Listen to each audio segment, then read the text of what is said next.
కూడా నమస్కారం.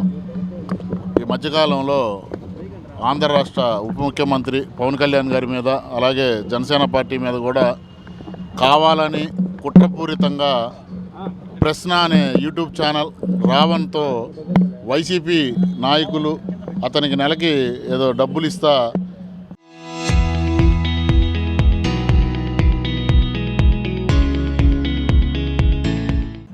పవన్ కళ్యాణ్ గారి మీద, జనసేన పార్టీ మీద విద్వేషం వెలగక్కుతూ అసలు సభ్య సమాజం కూడా తలదించుకునే విధంగా దూషిస్తూ ఈ మధ్యకాలంలో యూట్యూబ్ ఛానల్స్లో మనందరం కూడా చూస్తున్నాం. వాటి మీద ఇలాంటివి అరికట్టాలి.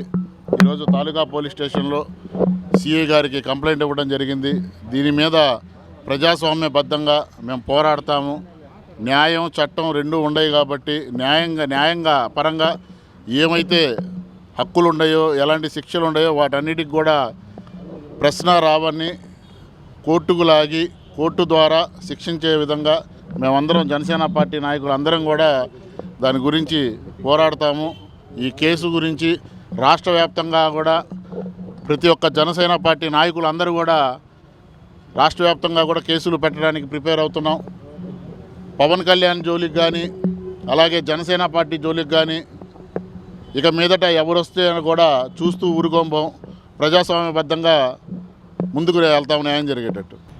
ప్రశ్నిస్తున్నాను అని ఒక యూట్యూబ్ ఛానల్ పెట్టుకొని రావణ్ అనే వ్యక్తి ప్రశ్నించడం అంటే ఏదైనా మంచి విషయాల గురించి, ప్రజలకు ఏదైనా సమస్యలు ఉంటే దాని గురించి మాత్రమే మాట్లాడాలి.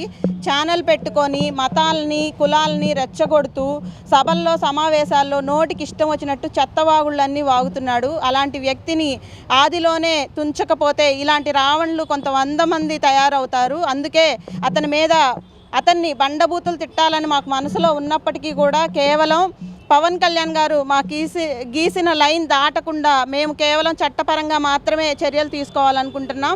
అతన్ని ఎలాంటి శిక్ష వేయాలంటే, రెండోసారి అలా మాట్లాడాలి అంటే ఎవరైనా భయపడే విధంగా ఈ చట్టం వాళ్ళని శిక్షించాలని మేము కోరుకుంటున్నాం.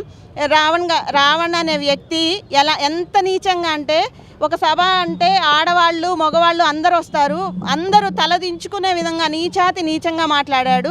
ఇలాంటి వాళ్ళని అసలు ఎక్కడా కూడా అక్కడే రాళ్లతో కొడితే ఇంకోసారి ఇలా చేయకుండా ఉంటారు. వీళ్ళందరి మీద యాక్షన్ తీసుకోవాలని మేము మనస్ఫూర్తిగా కోరుకుంటున్నాం.